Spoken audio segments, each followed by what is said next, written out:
Euh, Shalom, peuple de Dieu. Je vais parler avec vous concernant la foi. La foi. C'est quoi la foi? Beaucoup de gens se posent la question, c'est quoi la foi? Bien sûr que tout le monde connaît la foi de sa façon. Chacun connaît la foi de sa façon, oui, c'est ça. Chacun connaît la foi de sa façon. Je connais la foi de ma façon.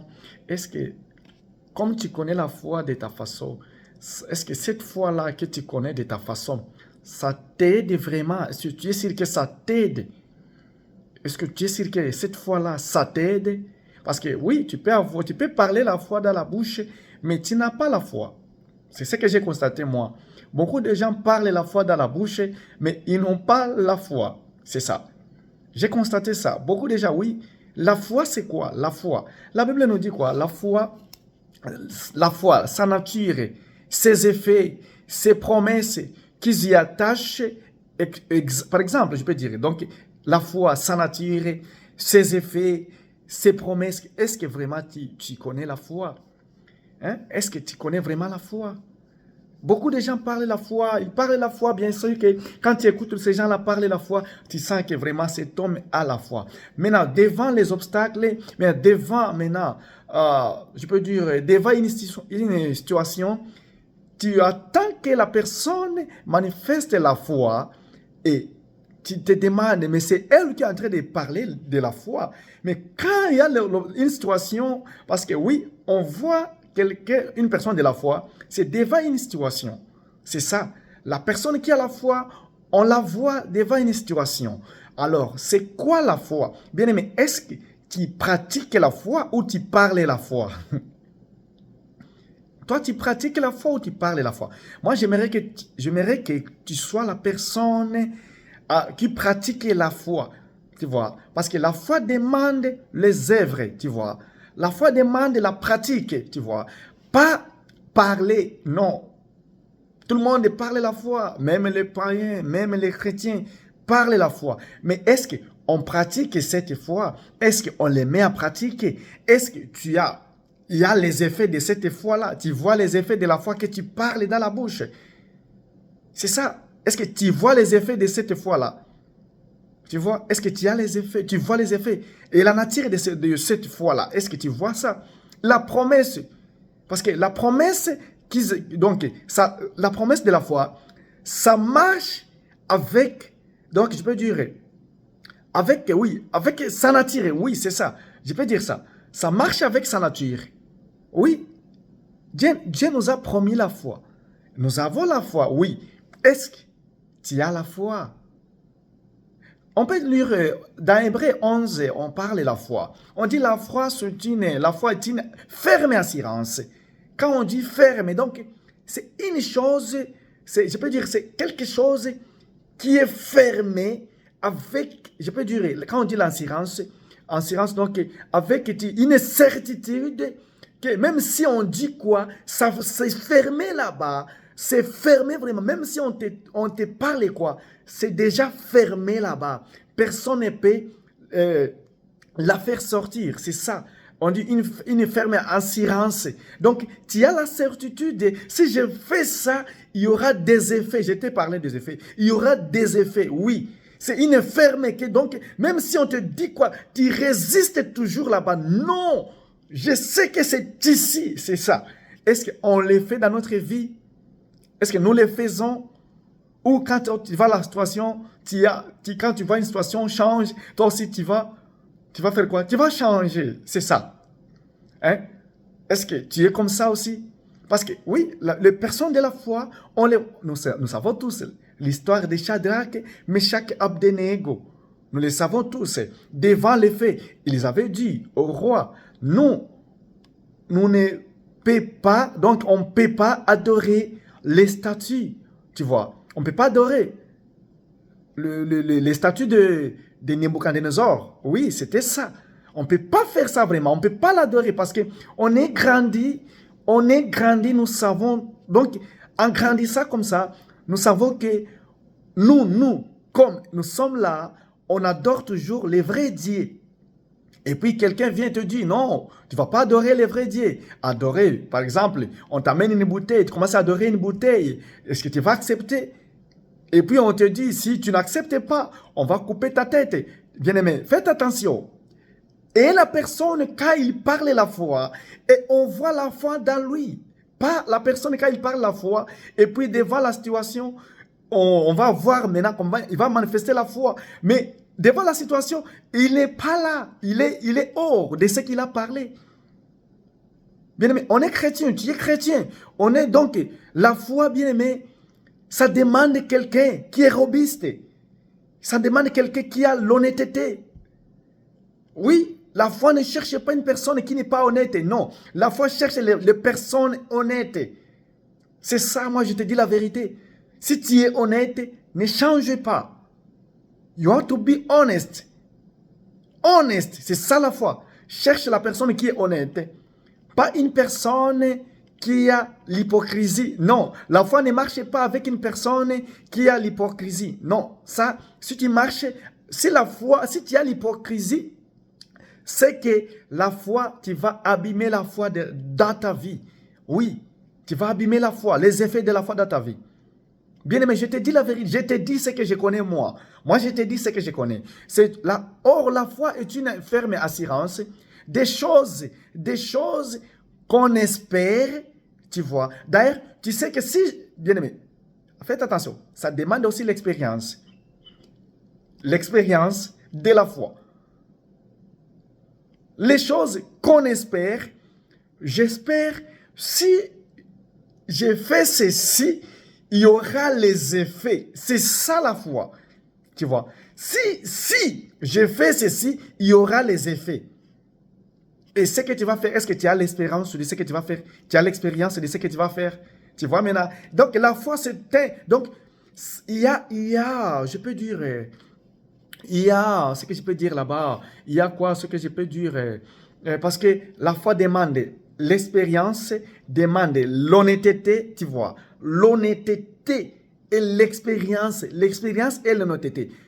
Si tu n'es pas honnête, c'est que tu as déjà, tu vas abîmer les œuvres de la foi dans ta vie. Parce que les œuvres de la foi, c'est parmi la parole de Dieu.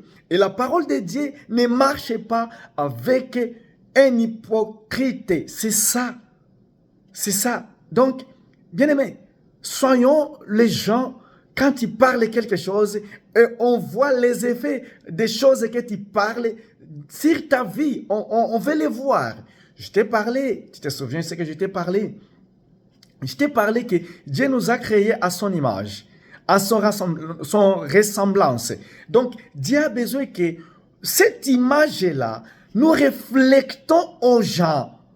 Tu vois, cette image-là de Dieu, nous reflectons ça aux gens, au monde, pour que le monde, pour que cette image-là, quand nous reflectons au monde, ça va influencer le monde. Ça va influencer le monde. Maintenant, si tu ne reflètes pas cette image, cette ressemblance à Dieu, si tu ne le reflètes pas, donc toi, tu es suspect. Tu es suspect. C'est ça. Donc, bref, c'est ça. La foi, une ferme assurance. Ferme assurance. Et la ferme assurance est là. Ça demande l'honnêteté. Je te dis, devant une situation qui est comment? Qui est dure, qui est difficile dans ta vie, sur ta vie, et and so on. Donc, c'est comme ça. C'est comme ça. Les œuvres, ça demande les actes, l'assurance, l'honnêteté et l'expérience. C'est ça. Parce que avec l'expérience que tu as, ça va t'aider à je peux dire, ça va t'aider à une démonstration. Donc, quand on dit une démonstration, nous voyons les choses qui vont maintenant, qui vont se manifester devant la situation que toi tu es. Devant une démonstration de celle qu'on ne voit pas. Oui, par exemple, je peux te dire une chose. Par exemple, je peux te parler tu dois te connaître devant. D'ailleurs, non, d'abord, d'ailleurs, tu vas te connaître. Oui, et aussi, tu dois te connaître. Connais-toi toi-même. Connais-toi toi-même. C'est une démonstration. Démonstration de celle qu'on ne voit pas. Pour l'avoir, possède. Donc, bien-aimé, pour avoir ça, ça te demande aussi de croire avec, je peux dire. Donc, tu crois, même si on te dit, je peux dire, il faut, bref, il faut que tu sois honnête d'abord. Bref, il faut que tu sois honnête. Je te dis la vérité. Si tu sais que tu n'es pas honnête, c'est que les œuvres de la foi ou les effets de la foi, ça ne va pas se manifester dans ta vie. Si tu n'es pas honnête, bien aimé, je te dis la vérité, ça c'est l'expérience et moi que j'ai. Si tu n'es pas honnête, les œuvres ou les effets de la foi, tu ne vas pas les voir. Tu peux voir, mais pas beaucoup. Tu peux voir pas beaucoup. Ça c'est l'expérience et moi que j'ai. Parce que, according to the Bible, oui, par rapport aux Écritures, on dit, la foi, c'est une ferme assurance des choses qu'on espère. Tu es en train d'espérer les choses, tu vois. Donc, tu es devant une situation. Tu espères de trouver quelque chose. Maintenant, tu espères, oui. Tu espères. Est-ce que tu es honnête de rester fidèle? C'est ça, la fidélité aussi, ça demande aussi la fidélité. Tu vois. Est-ce que tu es fidèle de ce que tu es en train de passer? Tu vois. Tu es honnête vraiment que tu veux trouver ça. Je te pose une question maintenant, tu vois maintenant. Parce que la foi aussi, ça essaie à se poser une question. Est-ce que tu es honnête de ce que tu es en train de chercher aujourd'hui? Parce que c'est une ferme assurance. Une ferme assurance. Donc, c'est fermé quelque part. Bien aimé, avoir la foi dans ta vie. Pas toujours parler la foi, mais avoir la foi. Oui, avoir la foi. Pas toujours parler. Et ça va t'aider d'arriver, de monter des situations difficiles. Oui, je te dis la vérité. La Bible déclare que nous sommes comme les serviteurs qui nous avaient procédé. C'est ça la Bible. C'est dans le livret. Oui, nous sommes comme les serviteurs qui nous avaient précédé plutôt. Quand tu vois les serviteurs qui nous ont précédés, tu vois qui? Moi, je commence par les apôtres, par les prophètes plutôt. Je vois Élie, la Bible dit, nous sommes comme Élie. Tu te souviens? Oui, c'est ça la Bible. Alors, Élie, c'est qui? Il est quelqu'un qui est honnête. Tu vois, avec son maître. Quand tu vois son maître, nous voyons Dieu. Est-ce que tu es honnête avec Dieu? Pour que tu vois les effets de la foi. Est-ce que tu es honnête avec le maître, le Dieu puissant? Il faut être honnête aussi avec Dieu. Il faut être fidèle de ce que Dieu te parle. Est-ce que quand Dieu te parle, tu ne changes pas pour se faire voir devant les gens? C'est ça, bien aimé. Changeons nos mentalités. Changeons, je te dis. Ça va nous pousser d'y arriver. Ça va nous pousser de rester fidèles. Et tu vas aimer. C'est ça la foi. Ne soyez pas seulement la personne qui parle la foi, mais quand on cherche les effets de la foi, il n'y en a pas. Mais devant une situation, c'est toi la première personne de fuir, à fuir la situation. C'est toi la première personne de parler aux gens. Ce n'est pas vrai, ce n'est pas vrai. Tu vois? Devant une situation, tu vas commencer maintenant à intoxiquer les gens. C'est ça. Et tu penses que tu es l'homme de la foi? Non, ce n'est pas comme ça. La parole déclare des vérités. Réveille-toi 100% Jésus-Christ pour que tu es l'homme de la foi, pour que tu es parmi les héros que Dieu se tape la poitrine. Il y a là-bas, son numéro là-bas. On dit par la foi, Abel offrit à Dieu un sacrifice plus excellent que celui de Caïn. C'était par la foi. Je te dis la vérité, c'était par la foi. C'était par la foi, je te dis la vérité, bien-aimé. Ça, c'est Abel a offert à Dieu un sacrifice. La Bible dit, faites attention lorsque la Bible témoigne quelqu'un. La Bible a déjà fini. On ne peut pas écrire aujourd'hui dans la Bible. La Bible témoigne quelqu'un, faites attention. C'est la personne à qui on peut aussi méditer la personne. Donc, il avait confiance. Je t'ai dit, j'ai lancé une vidéo, j'ai parlé les enfants, ils ont confiance à leurs parents. Un enfant sait que son papa peut taper tous les papas du monde. C'est ça un enfant. Oui. Alors, est-ce que nous aussi, c'est pour ça que la Bible nous dit, Aspirons comme les enfants. Comme les enfants. J'ai lancé une vidéo qui parlait que pourquoi Dieu insiste toujours comme les enfants? Les enfants, ils ont la foi. Je t'ai parlé. Oui, un enfant a la foi. Oui, je t'ai dit la vérité. Et je peux te prouver. Je peux te prouver. Je peux te prouver. Dans le livre de Pierre, on nous parle que les enfants, et comme les enfants. Et comme les enfants. Pourquoi Dieu a choisi les enfants? Parce qu'ils ont la foi. Je te dis la vérité. Ils ont confiance à leurs parents. Et ils pardonnent et ils oublient. Les enfants oublient. Soyez bénis, peuple de Dieu. Et soyez bénis.